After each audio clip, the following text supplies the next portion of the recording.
দেখা যায় ফিমেলটার অবস্থা দেখেন, ফিমেলটার অবস্থা এ হলো ফিমেলটা। আল্লাহ জানে কেমনে এখনো বাঁচি রয়েছে, এটার অবস্থা একবারে শেষ। আর এটা দেখেন আমার কত বড় মুরগি মারি গেলেছে, এটার ওজন আছে না হলো আপনার প্রায় 5 কেজির কাছাকাছি, 5 কেজি প্লাস হবে। এই ছোট্ট একটা কার্টন, এই কার্টনের মধ্যে একটা মুরগি থাকতে কষ্ট, সেখানে সে 2টা মুরগি দিছে। এবং আমি ওনার পরিচয়টা এখনো দিব না। সকাল ভোর বাইশ দিয়ে আছে বরাবর 7টা, আমি সেহারিকে বাজারে গেছি।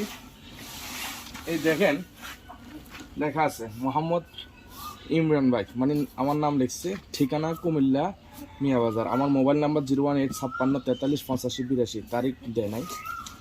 কিন্তু আমি কখনো ভাবি নাই যে এত বড় মুরগি মারা যাবে, অনেকটা ওজন, প্রায় দুটোটা না হলো 8 কেজির কাছাকাছি। দেখেন উনি কটা ভুল করছে ভাই, এত বড় মুরগির জন্য এত ছোট ছোট কার্টন শুনছেন কখনো ছিদ্র দিতে?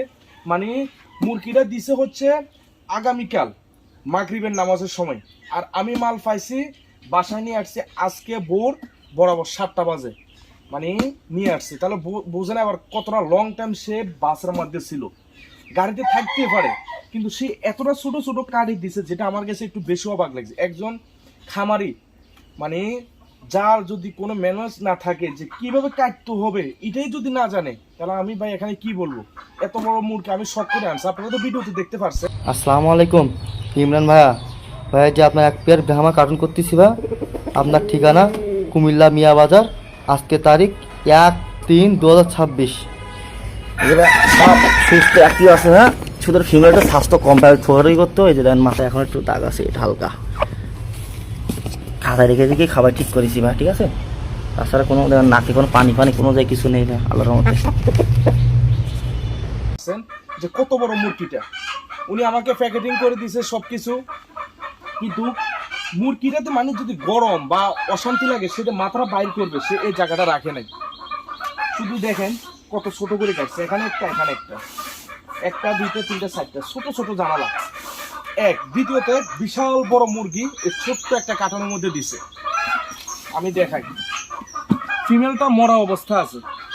বিসমিল্লাহির রহমানির রহিম। এই দেখেন তো, দেখা যায় ফিমেলটার অবস্থা দেখেন, ফিমেলটার অবস্থা এ হলো ফিমেলটা। আল্লাহ জানে কেমনে এখনো বাঁচি রয়েছে, এটার অবস্থা একবারে শেষ। আর এটা দেখেন আমার কত বড় মুরগি মারি গেলেছে, এটার ওজন আছে না হলো আপনার প্রায় 5 কেজির কাছাকাছি, 5 কেজি প্লাস হবে। মরলে নাকি আর একটু ওজন হয়ে যায়, এখন আর একটু ওজন বেশি। এত বড় মুরগি আমার শেষ। এই ছোট্ট একটা কার্টন, এই কার্টনের মধ্যে একটা মুরগি থাকতে কষ্ট, সেখানে সে 2টা মুরগি দিছে। এবং আমি ওনার পরিচয়টা এখনো দিব না। তারপরে উনি যে কার্টনটা দিছে কত ছোট ছোট ছিদ্র করছে, মানে যারা সঠিক খামারি, বা আমি যখন একটা মুরগি দিই, আমি এক একটা মুরগির জন্য এখান থেকে তুল পর্যন্ত কাটি, জাস্ট বডিটা বক্সের ভিতরে থাকবে কার্টনে, তার সম্পূর্ণ মাথা যাতে সে বাইর করতে পারে, অত পরিমাণ আমি কাটি দিই। বুঝতে পারছেন?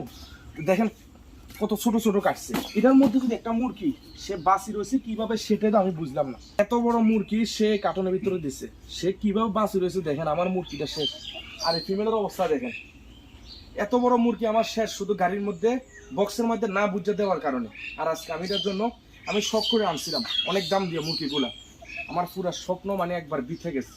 এটা অনেক ওজন, অনেক বড়, আপনারা দেখতে পাচ্ছেন ভিডিওতে কত বড় মুরগি। উনি একজন সঠিক খামারি, উনি সারা বাংলাদেশে মুরগি দেয়, কিন্তু কিভাবে মুরগি দেয় এটা জানে না।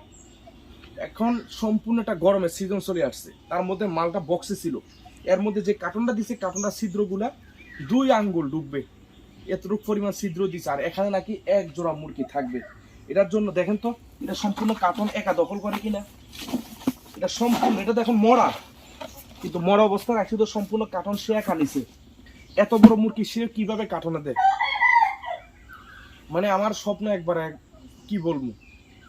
এখান আপনাদের বলবো যারা এই জাতীয় মুরগি আনবেন দূর দূরান্ত থেকে, ওনাদেরকে বলবেন যে কার্টন যাতে এভাবে না কাটে। এ ভুলের জন্য কে দায় নিবে? আমি নিবো না উনি দায় নিবে? আমাদের মুরগিটা সম্পূর্ণ আমার এত হাজার টাকা তো লস গেল, এটা দায় কে নিবে? মানে কে নিবে এটা দায়? আমাদের মুরগি এটা তো অবস্থা একবারে শেষ। কি বলবো, এটা এখনো লড়ে না আনার পরের থেকে।